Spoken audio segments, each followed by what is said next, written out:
invested insights to give you the right foresight for the future relevance. Difference makers representing our members in the profession, our partners, our sponsors for today, Bonakude and DraftWorks, and more importantly, our members that are here today. A very good morning to you. Good morning. Good morning. I know it's raining, but there's warmth in the room, so we expect to see a lot more interaction as the day goes by. I'm trying to find a nice position because the lighting is a bit, it's a bit of a challenge for me. So it's not like I don't want to look at you, it's I'm navigating the light here. And I must also recognize the SAICA team with great gratitude this morning. This day would not be possible if it was not for the investment that you've made, but more importantly as well, together with our members that we co-creators of this session. Natasha, it's always great to have program directors that are members of the profession because you speak from a deep understanding of the topic itself. So thank you so much for steering today's conversations.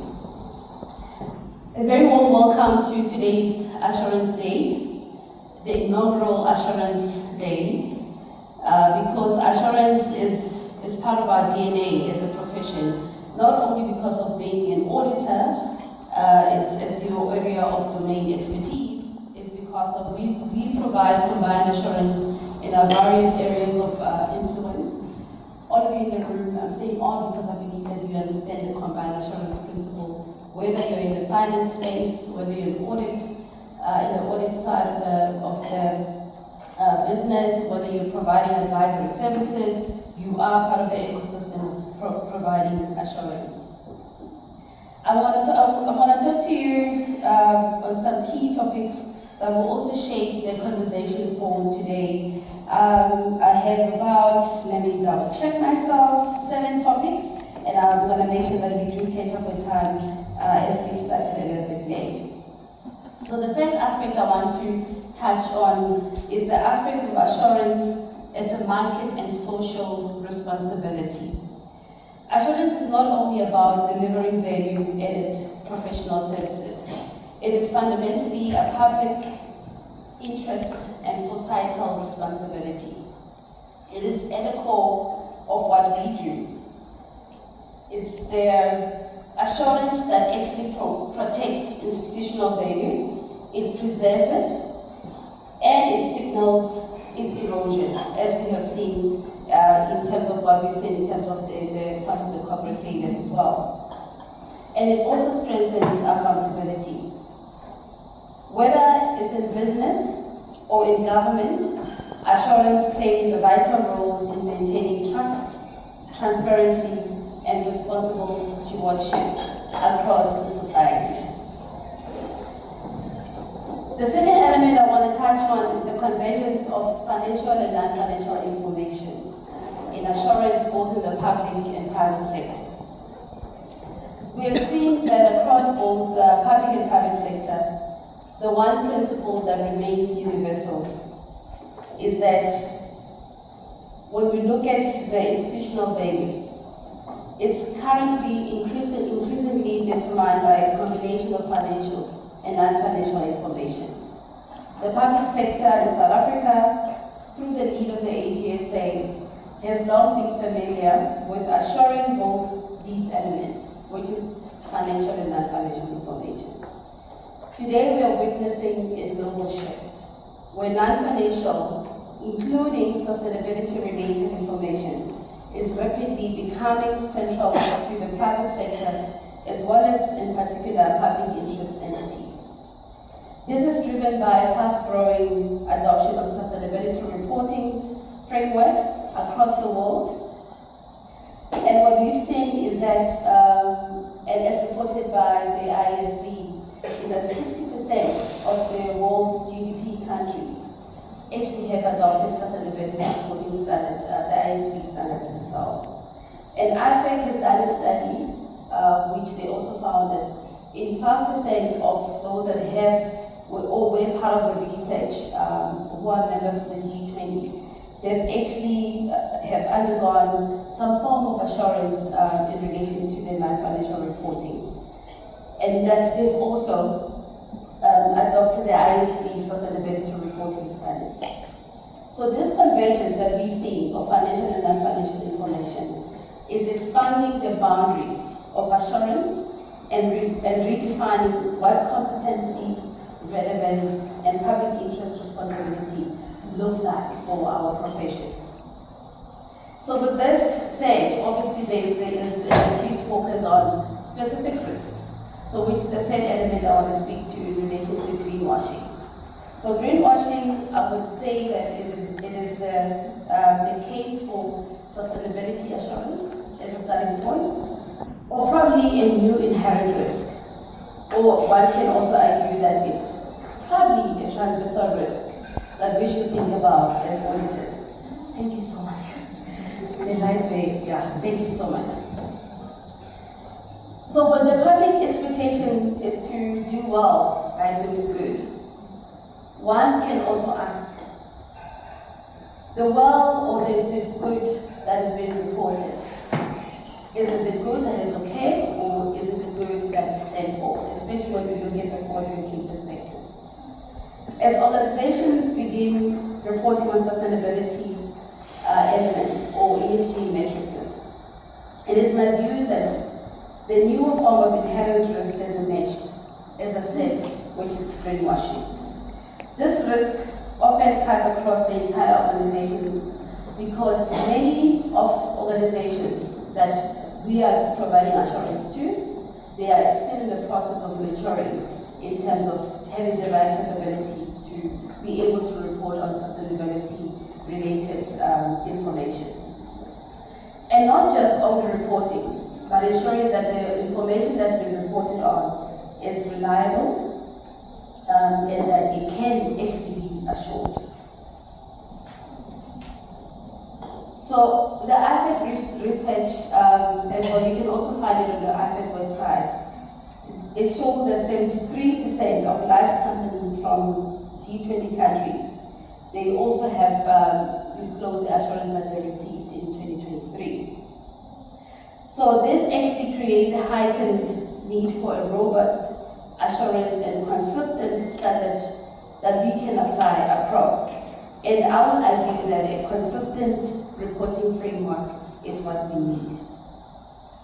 So this challenge is defining our time as an assurance profession, as a collective. And it's also defining the opportunity that comes with these changes that we are seeing. Right? I'm going to repeat again. So this is defining the challenge of our time, and it's also defining the opportunity for our profession. The reason why I'm repeating is because when you look at sustainability, it's profession agnostic. So as a profession, we need to ensure that firstly, that we find our area of influence and lead, but then also find ways to work in collaboration with other professions. So the fourth element I want to speak to is the fact that we are seeing the shift from voluntary to mandatory sustainability reporting and assurance that comes with it. As sustainability reporting transitions from voluntary to mandatory regimes globally, key decisions must be made by policymakers and IRBA. I haven't seen IRBA this morning. But we would like to hear from him, I would like to hear some insight from him as to what direction do we think we're going to take, especially around the regulation of assurance when it comes to non-financial information. And as a profession as well, we need to make key decisions, right, in our personal space, as organizations, especially the SME firms. Is this an area that you're going to venture into to provide assurance? I would also argue that it's an area that you cannot afford not to invest in, because we see other jurisdictions as well, they're moving towards having one auditor that can provide both financial and non-financial information assurance. So in this decision making, there are certain questions that we need to ask ourselves. Who is qualified to conduct assurance when it comes to non-financial information? Or how will these engagements be governed or overseen? especially when we look at the governance frameworks in terms of, for the audit committee structures, when we look at the board structures, but and also from a regulatory perspective as well, who's going to be overseeing the regulation around the space. And what is the appropriate scope of assurance? Because what we're seeing is that it's either limited or reasonable assurance, so there's also a level of inconsistency that we're seeing in terms of the level of assurance that was provided. The AFIC report also provides good insights into this. And what standard will ensure consistency and quality? And Eric as well will give us insights to what we can expect in terms of the standard that South Africa will be adopting.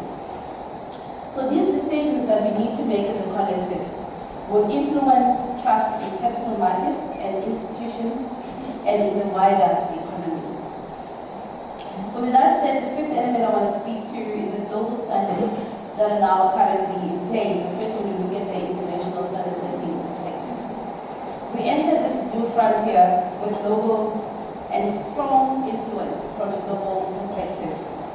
And there's a lot of guidance that is being provided. For example, the ISB and ISBA has now finalized the standards that complete the global sustainability assurance toolkits that are currently available. They cover assurance, ethics, and independence. These now provide regulators and jurisdictions with a robust foundation for implementing mandatory sustainability disclosure regimes. In South African context, we know the King 5 was issued very recently, and we were also privileged to be part of the King Committee. We were intentional to integrate and elevate sustainability as part of the King Code principles. But what we find in the King Code is that currently there's no prescription as to which framework we need to adopt.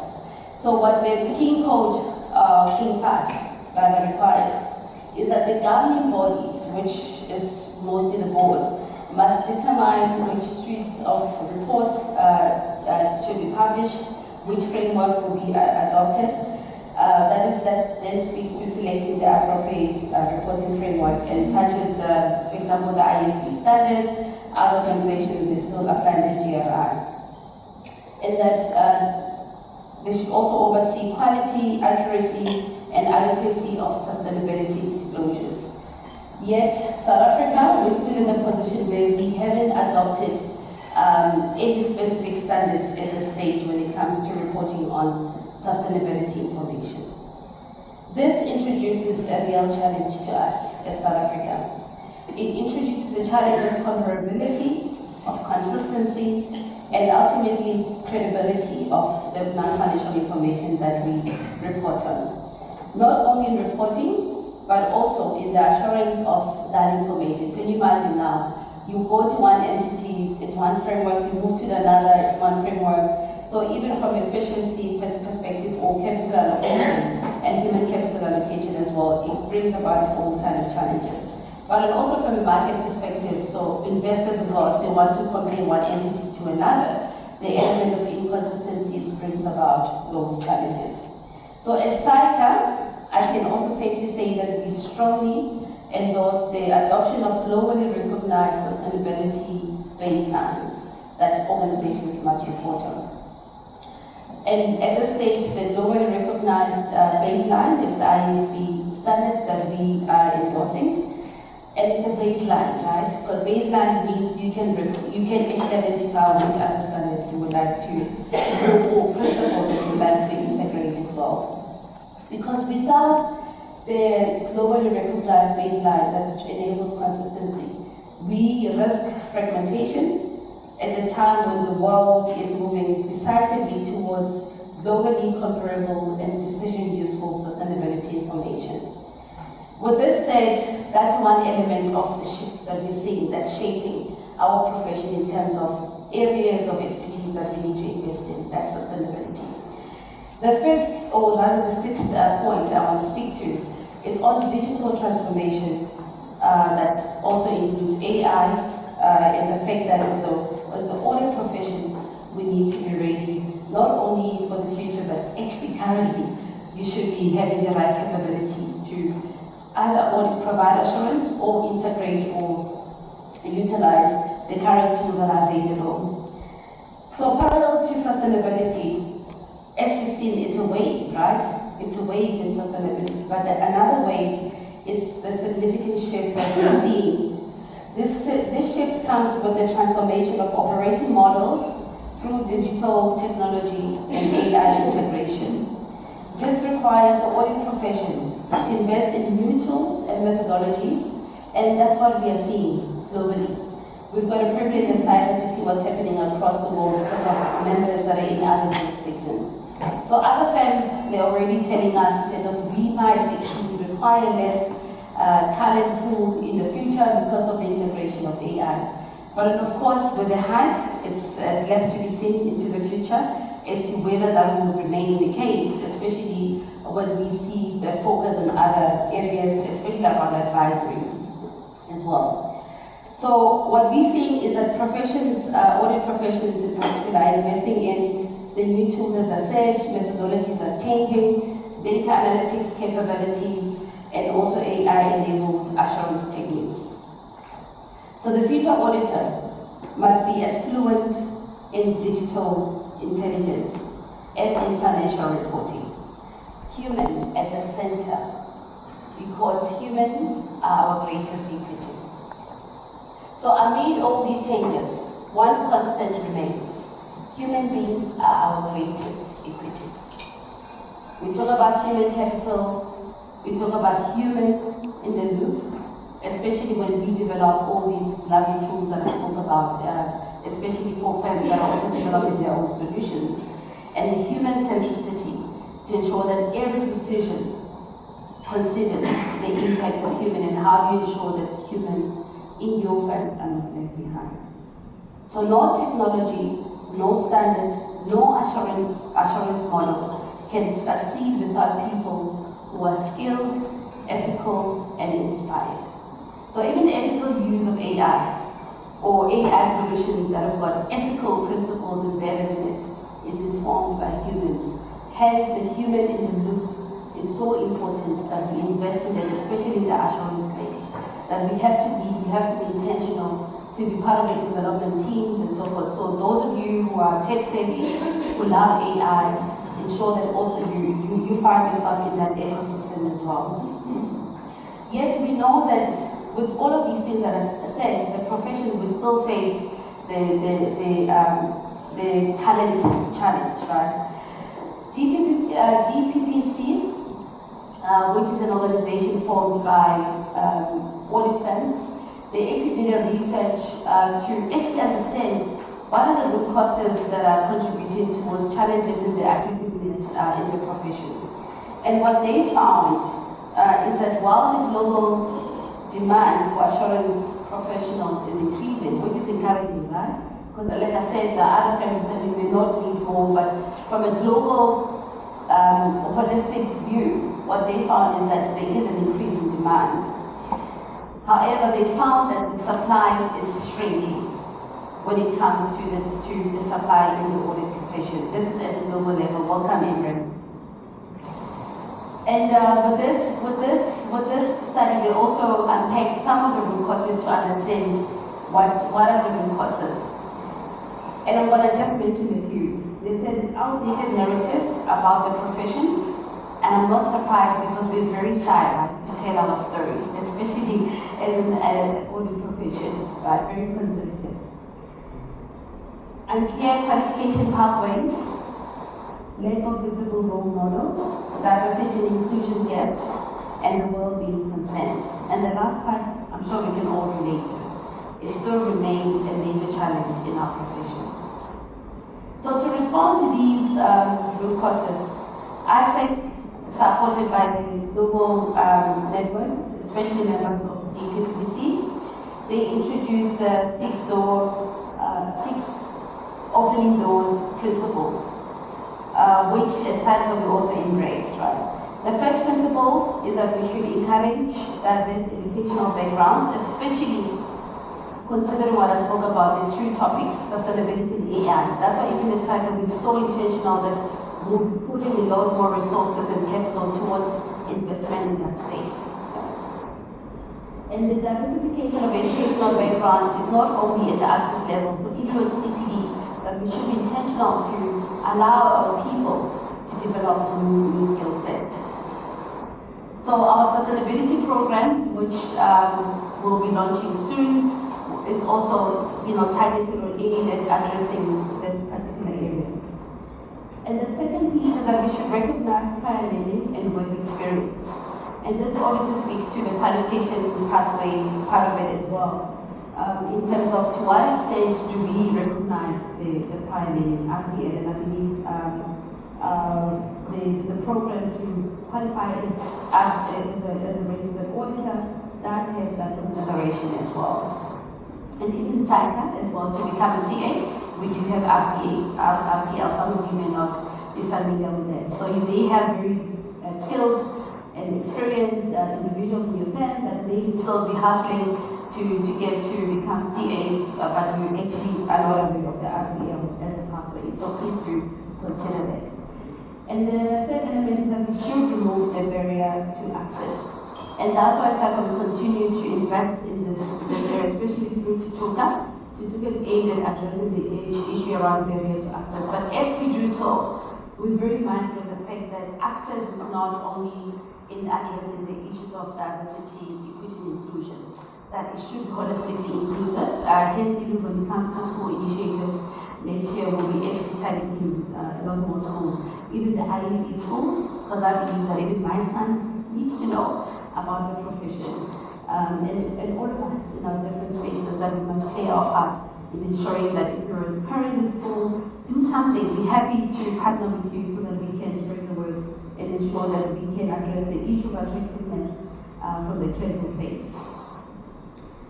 And that the fourth element is that we should offer flexible qualification formats. So this one we're still exploring on what does flexibility look like when we look at our different designations as well. Yeah, because especially flexibility, and quality, you need to balance those out. So this is work in progress in terms of looking at this. And the fifth element is that we should enable career step-off and re-entry points. It's true that careers today are definitely not linear, right? And what's beautiful is that our profession does offer that diversity as well to be able to adapt. And the sixth element as well, that we should drive global reciprocity and mobility from my mouth to Ingrid's ears. With 20% of our members being based abroad, of the 56,000 CAs, what we get more and more increasingly is a request that should be not or can be accessed in, addressing the issue of recognition of our members abroad to become registered auditors in other jurisdictions. There's pros and cons, obviously, in terms of, we don't